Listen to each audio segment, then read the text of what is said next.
Hello, I am Ansel Gladish, and I'm here to welcome you to the beginning of 2015. Everybody, say it with me.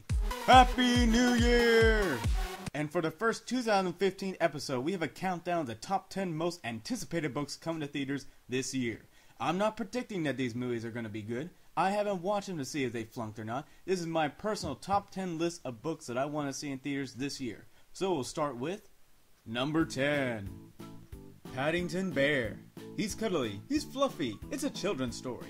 I grew up as a toddler with this book. Don't say you didn't like it. You were probably 6 years old asking mom and dad to read it to you, so this is the one picture book that is allowed on the list.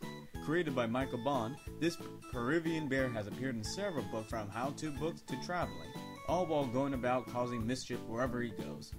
The trailer shows they're going to go with a more non-believable comic route and a lot of facepalm moments by the looks of it, but I am still going to go see it and take my family with me, and hopefully it'll bring out a smile, if not a chuckle. Number 9. Frankenstein. Don't believe what you read, unless it's written by me. When I first heard about this, I thought I knew Mary Shelley's Frankenstein story. Hooray! But then I read more about it, and the title is actually Frankenstein vs. the Mummy. Ugh!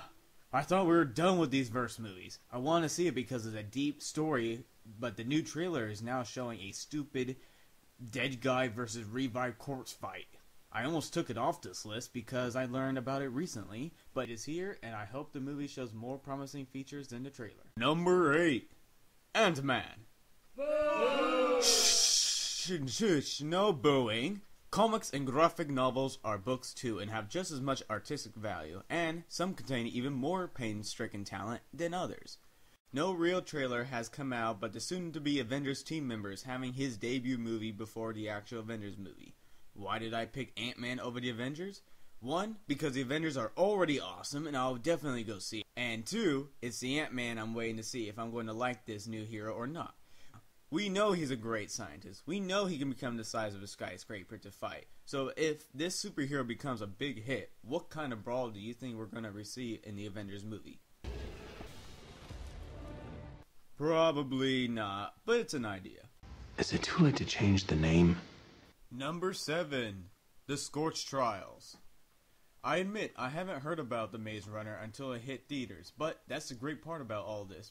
Works of art are being put on the big screen so a larger audience can enjoy them. The tension, the thrilling adventure, and the mystery behind the walls of the maze will soon be discovered in part 2.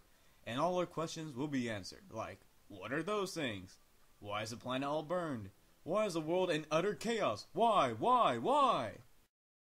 But, unlike you, I don't have to wait, for I'll be finding out all about the mystery behind the wall right now. Shoo, now, I'm busy. Number 6. The Jungle Book. One of my favorite books of all time is having a reboot. I know, I wondered if the book needed it, but either if I agree with it or not, The Jungle Book is coming out. With directors Andy Serkis and Steve Kloves, they are intending to create a darker tone of Rudyard Kipling's most promising tale.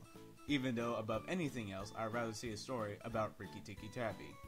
It may not be the colorful Disney story I remember, but I will enjoy. And what I will enjoy is the voice of Gollum. Director Serkis will be taking the role of Baloo the Bear, so I don't know if we're going to get more of this. Bare necessities, the simple bare necessities. Or, up in the bare necessities of my precious necessities. Number 5. Stine is back, people. He created his HorrorLand series a few years ago, bringing in all our favorite monsters and villains, along with some of the surviving victims. I mean, his previous heroes, to an amusement park called HorrorLand. Where is his new story going to take place? Nobody knows. But we do know it's going to be a full-length film, not a Cartoon Network knockoff. A Hollywood movie where not only are we going to get good casting, but Jack Black is taking the role of Stine himself. And by the sounds of it, the story is going to tell how Stine trapped all the monsters in the book to keep us safe. So, were all the heroes and heroines trapped in the books too? That's kind of messed up if you think about it. And could the monsters really come back out one day?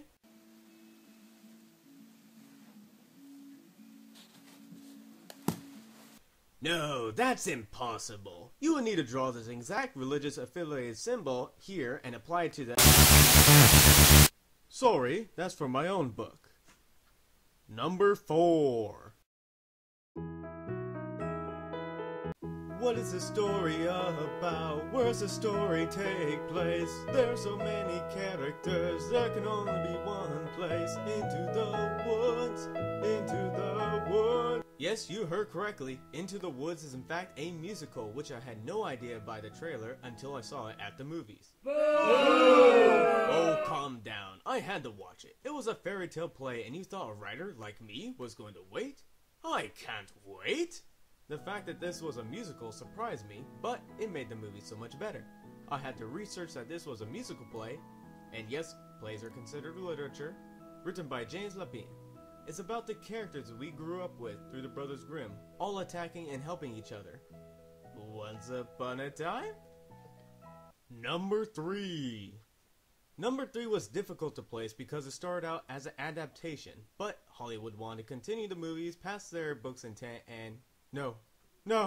What are you releasing? Don't! Ah! Yes, Jurassic Park 4 is coming out if he wanted to or not. I am not too happy about the idea yet. I am going to see it. The story is supposedly either a few years later where science can actually keep up with Michael Crichton's imagination, or set to a parallel universe where the theme park is successful and people can actually visit the park to look at the dinosaurs. It's fun, it's safe, it's a dream come true. Until they find out it's a sci-fi thriller where a mutated dinosaur escapes and starts eating people. And I'm not even joking.